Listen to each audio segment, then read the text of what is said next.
ஆன்மீக சொந்தங்கள் அனைவருக்கும் அன்பான காலை வணக்கம். நாம் நம்மளுடைய சேனலில் தொடர்ந்து நிறைய சுவாரஸ்யமான ஆன்மீகம் சார்ந்த தகவல்களை தாங்க பார்த்துட்டு வந்துட்டு இருக்கோம்.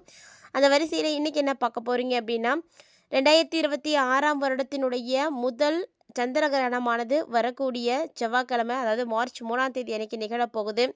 இந்த சந்திர கிரகணத்தை பற்றின நிறைய சுவாரஸ்யமான தகவல்களையும், இந்த கிரகணம் ஏற்படக்கூடிய காலகட்டங்களில் எந்தெந்த நட்சத்திரக்காரர்கள் பரிகாரம் செய்துக்கணும், யாருக்கெல்லாம் தோஷம் ஏற்பட போகுது, என்னெல்லாம் செய்யணும் செய்யக்கூடாது அப்படின்னு நிறைய தகவல்களை பார்க்க போகிறோங்க. வீடியோ ரொம்பவே இன்ட்ரெஸ்டிங்காக இருக்கும், ஸ்கிப் பண்ணிடாமல் தொடர்ச்சியாக பாருங்கள். அது மட்டும் இல்லாமல் இந்த கிரகணமானது நடைபெற்று இருக்கக்கூடிய இந்த ஒரு காலகட்டத்துக்குள்ளே மேசராசினியர்கள் அடையக்கூடிய மாற்றங்களை பற்றியும் நம்ம பார்க்க போகிறோம். வீடியோக்குள்ளே போகிறதுக்கு முன்னாடி நீங்களும் நம்ம சேனலை சப்ஸ்கிரைப் பண்ணாமல் இருக்கீங்க அப்படின்னா மறக்காமல் சேனலை சப்ஸ்கிரைப் பண்ணிக்கோங்க. கூடவே பக்கத்தில் இருக்கிற பெல் சிம்பிளையும் கிளிக் பண்ணிக்கோங்க. அப்போ தான் நாங்கள் போடக்கூடிய வீடியோக்கள் எல்லாமே உங்களுக்கு நோட்டிஃபிகேஷன் உடனுக்குடன் வந்தடையும், நீங்களும் பார்த்து பயன்பெறலாம். வாங்க வீடியோக்குள்ளே போகலாம். 2026 ஆண்டு மார்ச் மாதம் 3ஆம் தேதி சந்திரகிரகணமானது நடக்கப் போகுதுங்க. ஸோ ஜோதிட சாஸ்திரத்தின்படி பார்க்கும் பொழுது சூரியன் சந்திரன் ரெண்டையும் ராஜ கிரகங்கள் அப்படின்னு சொல்லுவாங்க. அதாவது ஒளி கிரகங்கள் அப்படின்னு சொல்கிறது உண்டு. இது ரெண்டுமே ஒளி தரக்கூடியது தான். இந்த ரெண்டு ஒளி கிரகங்களுக்கு ராகு கேதுவால் ஏற்படக்கூடிய கிரகஸ்தம் தான் கிரகணம் அப்படின்னு சொல்லுவாங்க. கேது பகவானால் சந்திரனுக்கு ஏற்படக்கூடியது கிரகணம், சந்திர கிரகணம். இந்த சந்திர கிரகணம் பார்த்திங்கன்னா மார்ச் 3ஆம் தேதி செவ்வாய்க்கிழமை பிற்பகல் 3:20 தான் ஆரம்பமாகுது. அது ஆரம்பித்து இரவு 7:53 வரைக்கும் இந்த கிரகணம் நீடிக்குங்க. இந்த காலகட்டத்தில் கண்டிப்பாக ஒவ்வொரு ராசிக்காரர்களுக்குமே பல மாற்றங்கள் அப்படின்றது ஏற்படும். இந்த கிரகணம் ஏற்படுத்தி கண்டிப்பாக கொடுக்கும். அதுலேயும் குறிப்பாக இந்த கிரகணம் எந்த நட்சத்திரத்தில் நடக்க போகுது அப்படின்னா, பூரம் நட்சத்திரத்தில் தாங்க இந்த கிரகணம் நடக்க போகுது. அதாவது சிம்ம ராசி கடக லக்கணத்தில் கிரகணம் நடக்கும் அப்படின்னு சொல்லப்பட்டிருக்கு. ஸோ பூர நட்சத்திரத்துக்கு இணையான மற்ற நட்சத்திரங்களும் இருக்குது. அதாவது பூரத்துக்கு இணையான நட்சத்திரங்கள் என்னென்ன அப்படின்னு பார்த்தீங்கன்னா, பரணி, பூராடம், இந்த நட்சத்திரக்காரர்களுக்கு கிரகணம் பிடிக்குது அப்படின்னு அர்த்தம். ஸோ பூரம், பரணி, பூராடம் இந்த 3 நட்சத்திரக்காரர்களுக்கும் கிரகணம் பிடிக்குது. அதே போல் சிம்ம ராசியில் இருக்கக்கூடிய இன்னும் 2 நட்சத்திரம் இருக்கு இல்லையா, சிம்ம ராசியில் பூரம் மட்டும் கிடையாது, மகம், உத்திரம் இது இருக்குது. இந்த 2 நட்சத்திரக்காரர்களுக்கும் கிரகணம் பிடிக்குது. அப்போ பார்த்தீங்கன்னா பரணி, பூரம், பூராடம், மகம், உத்திரம் இந்த 5 நட்சத்திரக்காரர்களுக்கு கிரகணம் பிடிக்க போகுதுங்க. ஸோ இவங்க எல்லாருமே என்ன பண்ணணும் அப்படின்னா கிரகண சாந்தி செய்துக்கணும். அது ரொம்ப நல்லது. கிரகண சாந்தி எப்போ செய்யணும், எப்படி செய்யணும் அப்படின்றத நம்ம பார்க்கலாம். இரவு 7:53 வரைக்கும் இந்த சந்திர கிரகணம் இருக்க போகுது இல்லையா. ஸோ அதுக்கு அப்புறமா இந்த கிரகணம் முடிஞ்சதுக்கு பிறகு 8 மணிக்கு அப்புறமா நீ இந்த நட்சத்திரக்காரங்களாம் என்ன பண்ணணும்னா குளிச்சுக்கோங்க. குளிச்சுட்டு கிரகண சாந்தி செய்துக்கோங்க. இது உங்களுக்கு ரொம்ப ரொம்ப நல்லது. கண்டிப்பாக செய்யுங்க. ஏன்னா கிரகணத்தால் யார் பாதிப்படைகிறீங்களோ அவங்க கிரகண சாந்தி செய்துக்கிறது ரொம்ப நல்லது. அதுதான் இந்த கிரகணத்தால் ஏற்படக்கூடிய தாக்கத்தை உங்களுக்கு கட்டுப்படுத்தி கொடுக்கும். அதுலேயும் குறிப்பாக கர்ப்பிணி பெண்களாக இருக்கீங்க அப்படின்னா ரொம்ப ரொம்ப கவனமாக இருக்கணும். இந்த நேரத்தில் வெளியில் வரதெல்லாம் முழுமையாக தவிர்த்துக்கோங்க. அதே மாதிரி வீட்டில் ஜன்னல் கதவுகள்லாம் இருக்குது அப்படின்னா அதையும் முடிஞ்ச அளவுக்கு அடைத்தே வச்சுக்கோங்க. அதுதான் உங்களுக்கு ரொம்ப நல்லது. அதே போல தான் கிரகண காலங்களில் உணவு சாப்பிட்றதுலையும் நம்ம ரொம்ப ரொம்ப கவனமாக இருக்கணும். ஏன்னா கிரகணம் பிடிக்கிறதுக்கு 6 மணி நேரத்திற்கு முன்னாடியே சாப்பிட்டுக்கோங்க. அதுதான் நல்லது. அப்படியே ஒரு வேளை கிரகணம் முடியுது அப்படின்னா கிரகணம் முடிஞ்சதுக்கு அப்புறமா நீங்கள் 1 மணி நேரம் 2 மணி நேரம் கழித்து தான் சாப்பிடணும். அப்போ 8 மணியோட கிரகணம் முடியுது அப்படின்னா 10 மணிக்கு தான் நீங்கள் சாப்பிடணும். வயிறு நம்ம கிரகண காலங்களில் சுத்தமாக இருக்கணும். இல்லைனா தான் இந்த கிரகண நேரத்தில் வயிற்றில் இருக்கக்கூடிய உணவுப் பொருட்கள் விஷமாக மாறிடும்.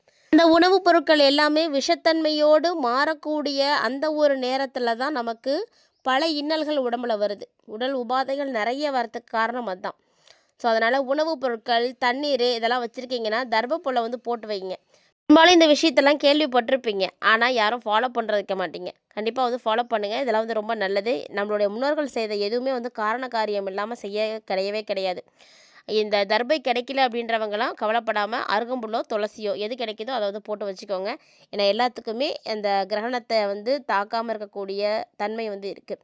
அதே போல் இந்த சந்திரகிரகண காலத்தில் இஷ்ட தெய்வம், குலதெய்வம் நீங்கள் வழிபாடு செய்கிறது ரொம்ப நல்லது. அவங்களுக்கு இஷ்டமான மந்திரங்களை சொல்லுங்கள். அதை சொல்லிக்கிட்டே இருங்க. அதுதான் உங்களுக்கு நிறைய நன்மைகள் கிடைக்கும்.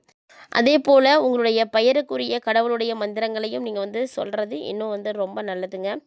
திதி கொடுக்கலாமா இந்த டைமில் அப்படின்னு ஒரு சில டவுட் இருக்கும். சந்திரகிரகணம் நடைபெறக்கூடிய மார்ச் 3ஆம் தேதி அன்னைக்கு பௌர்ணமி. ஸோ முன்னோர்களுக்கு திதி கொடுக்கக்கூடியவங்க மார்ச் 4ஆம் தேதி அன்னைக்கு திதி கொடுக்கலாம். சந்திரகிரகணத்தால் என்னென்ன மாற்றங்கள் ஏற்படும் அப்படின்னு பார்த்தீங்கன்னா, இந்த கிரகணம் நடக்கக்கூடிய ஒரு நேரம் நிறைய மழைப்பொழிவுகள் வந்து வரத்துக்கான வாய்ப்புகள் இருக்குது. கிரகணம் ஏற்படக்கூடிய மாற்றத்தால் பிற்காலத்தில் நில அதிர்வுகள் வந்து வரத்துக்கான சான்ஸ் நிறைய இருக்குது. அதுவும் மீன ராசியில் சுக்கிரன் சனி ஆகிய கிரகங்கள் இணையக்கூடிய ஒரு டைமிங்காக இருக்குது. 10 நாளைக்கு பிறகு சூரியனும் வந்து இணைய போகிறாரு. ஸோ செவ்வாய் பகவானும் சேர்ந்த அப்புறம் பார்த்தீங்கன்னா அணு உலைகள்லாம் நாட்டில் வந்து பிரச்சனைகள் ஏற்படுத்துறதுக்கு வாய்ப்புகள் இருக்குது. அரசியல் துறை, கலைத்துறை இது எல்லாத்துலேயும் பிரச்சனைகள் வரும். பிரச்சனைகள்லாம் நடக்காமல் இருக்கிறதுக்கு என்ன மாதிரியான பாதுகாப்பு விஷயங்களை செய்துக்கணுமோ அதெல்லாம் வந்து செய்துக்கோங்க. இந்த கிரகணம் ஆபத்தான ஒரு கிரகணம் தான். கொடூரமாக உருவாகக்கூடிய இந்த கிரகணம் குறிப்பாக 5 நட்சத்திரக்காரர்களுக்கு கிரகண தோஷத்தை வந்து ஏற்படுத்த போகுது. அதெல்லாம் யாருன்னு பார்த்துருப்பீங்க.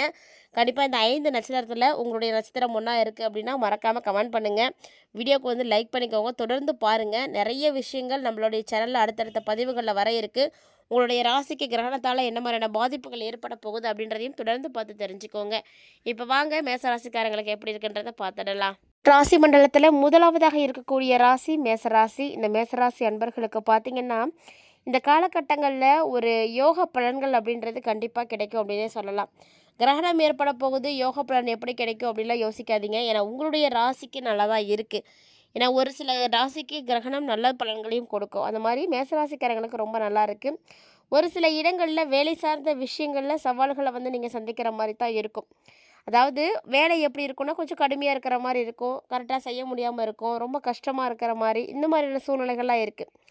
ஆனால் இந்த காலகட்டங்களில் பார்த்திங்கன்னா நீங்கள் முயற்சி பண்ணிங்கன்னா உத்தியோக ரீதியாக உங்களுடைய திறமைகளுக்கு ஏற்ற ஊதிய பலன்கள் கண்டிப்பாக கிடைக்கும்.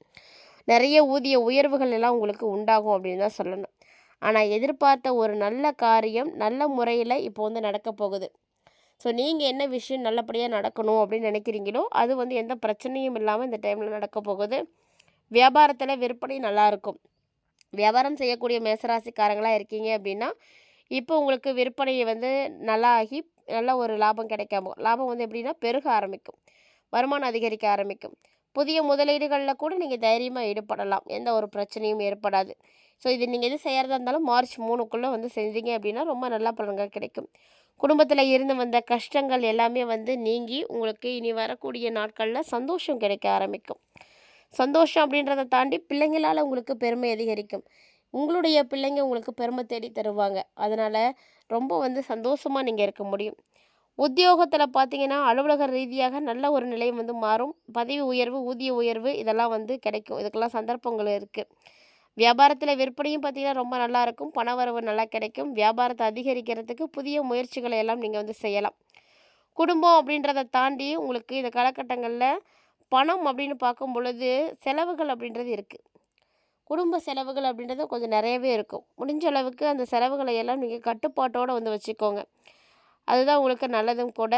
கலைத்துறையில் இருக்கக்கூடியவர்களுக்கு பார்த்திங்கன்னா வெளிநாட்டு வாய்ப்புகள்லாம் கிடைக்கும். ஸோ நிறைய பெரிய பெரிய ஆப்பர்ச்சுனிட்டிஸ்லாம் கிடைக்கும். அதெல்லாம் நீங்கள் சரியாக பயன்படுத்திக்கோங்க. நல்ல விதமாக நீங்கள் வந்து புகழ் அடைய முடியும். புதிய முதலீடுகளில் நீங்கள் தாராளமாக நம்பிக்கையோடு வந்து இறங்கலாம். நீங்கள் இதை செய்யலாமா வேணாமா அப்படின்ற சந்தேகமே உங்களுக்கு வேணாம். நீங்கள் செஞ்சீங்கன்னா கண்டிப்பாக அதில் உங்களுக்கு நல்ல முன்னேற்றம் இருக்குது, லாபம் இருக்குது அப்படின்னு தான் சொல்லணும். அதுவும் இந்த கிரகணத்துக்கு பிறகு பார்த்தீங்கன்னா சந்திரனுடைய இடப்பெயர்ச்சி உங்களுக்கு நன்மையும் தீமையும் கலந்தே வந்து கொடுக்கும் அப்படின்னு தான் சொல்லணும். ராகு வேறு 11வது இடத்துல இருக்கிறதுனால பழைய கடன்களை எதுவும் வச்சுருக்கீங்க அப்படின்னா மேசராசிக்காரங்களே இந்த டைமில் அந்த கடன்களை எல்லாம் நீங்கள் அடைச்சி புதிய வழிகள் உங்களுக்கு கிடைக்கும். சொந்தமாக ஒரு தொழில் செய்கிறீங்க அப்படின்னா கண்டிப்பாக தொழில் முதலீடுகள் போடும்போது கவனமாக தான் இருக்கணும். ஏன்னா அளவுக்கு மீறின எந்த ஒரு விஷயத்தையும் செய்யக்கூடாது. பண வரவு செலவு இந்த விஷயத்துலேயும் ரொம்ப வந்து கவனமாக இருக்கணும். அலட்சியமாக வந்து இருக்கவே கூடாது. மொத்தமாக பார்த்திங்கன்னா வரக்கூடிய நாட்களில் கிரகணங்கள் நிகழக்கூடிய இந்த ஒரு சமயத்தில் தொழில், உத்தியோகம், வியாபாரம், குடும்பம் அப்படின்னு எல்லாத்துலேயுமே வந்து நீங்கள் முன்னேற்றம் அடையணும் அப்படின்னு நினைக்கிறீங்கன்னா கண்டிப்பாக அந்த முன்னேற்றத்துக்கான உழைப்புகளை நீங்கள் கொடுத்தே ஆகணும். பண விஷயத்துலேயும் கவனமாக இருக்கணும். இந்த காலகட்டங்களில் உங்களுக்கு இருக்கக்கூடிய ஒரே ஒரு ஆதரவு என்ன அப்படின்னா பெரியவங்களுடைய அன்பு கிடைக்கும். உங்கள் மேலே வந்து பாசம் வச்சுருக்கக்கூடியவங்களை உங்களை வந்து இன்னும் அதிகமாக வந்து நேசிக்க வைக்கும். இது மாதிரி நிறைய விஷயங்கள் உங்களுக்கு நடக்க ஆரம்பிக்கும். சந்திராஷ்டமம் அப்படின்னு பார்த்தீங்கன்னா ஒன்றும் கிடையாது. அது மட்டும் இல்லாமல் மேசராசி நேயர்களாகிய நீங்கள் இந்த காலகட்டங்களில் அதாவது சந்திரகிரகணம் நிகழக்கூடிய காலகட்டங்களில் உங்களுக்கு பெருசாக பிரச்சனைகள் இல்லை. ஆனாலுமே கூட இந்த டைமில் நீங்கள் வழிபாடு செய்ய வேண்டிய கடவுள் யாருன்னு பார்த்தீங்கன்னா திருச்செந்தூர் முருகன். முருகப்பெருமானை இந்த டைமில் நீங்கள் வழிபாடு செய்யுங்க. வாய்ப்பு இருந்தால் திருச்செந்தூர் ஒரு முறை போயிட்டு வாங்க. ரொம்ப பெரிய மாற்றங்கள் கிடைக்கும். நல்ல விஷயங்கள் நிறைய நடக்க ஆரம்பிக்கும். தினமுமே உங்களுடைய வீட்டில் நீங்கள் பூஜை அறையில் தீபம் ஏற்றி முருகப்பெருமானை மனசார நினைத்து ஓம் சரவணபவ அப்படின்ற மந்திரத்தை சொல்லி வழிபாடு செய்துட்டு வாங்க. உங்களுடைய வாழ்க்கையில் நிறைய மாற்றங்கள் கண்டிப்பாக நடக்கும். அதுலேயும் மேசராசியுடைய அன்பர்கள் யாராவது இந்த பதிவை பார்த்துட்டு இருக்கீங்க அப்படின்னா மறக்காமல் ஓம் சரவண பவ அப்படின்ற மந்திரத்தை கமெண்ட் பாக்ஸில் வந்து கமெண்ட் பண்ணுங்கள். இந்த மந்திரம் ஒன்று போதும் உங்களுடைய பல பிரச்சனைகளுக்கு உங்களுக்கு தீர்வு கொடுக்கறதுக்கு கட்டாயமாக முயற்சி பண்ணுங்கள். இந்த பதிவில் நிறைய தகவல்களை மேசராசி அன்பர்களை நீங்கள் பார்த்து தெரிஞ்சிட்டு இருப்பீங்கன்னு நினைக்கிறேன். அன்னையுடைய முதல் சந்திர கிரகணம், ஏன்னா முதல் சூரிய கிரகணம் போன மாதம் நடந்து முடிஞ்சிருச்சு. இப்போ பார்த்தீங்கன்னா முதல் சந்திர கிரகணமானது நடக்க போகுது. இந்த கிரகணம் எத்தனை பேருக்கு வந்து பாதிப்புகளை கொடுக்க போகுது அப்படின்றதையும் தெளிவாக பார்த்துருப்பீங்கன்னு நினைக்கிறேன். கண்டிப்பாக இந்த வீடியோ உங்களுக்கு ரொம்ப ரொம்ப யூஸ்ஃபுல்லாக இருந்திருக்கும். பிடிச்சிருந்தது அப்படின்னா லைக் பண்ணி ஷேர் பண்ணுங்கள், மறக்காமல் கமெண்ட் பண்ணுங்கள். இது போல் நிறைய இன்ட்ரெஸ்டிங்கான தகவல்களானது நம்ம சேனலில் தொடர்ந்து பதிவேற்றம் செய்துட்டு இருக்கோம். ஸோ அதெல்லாம் தொடர்ந்து பார்க்குறதுக்கு சேனலை சப்ஸ்கிரைப் பண்ணிவிட்டு ஃபாலோ பண்ணிக்கோங்க. மீண்டும் மற்றும் ஒரு சுவாரஸ்யமான ஆன்மீக தலைப்பில் சந்திக்கலாம்.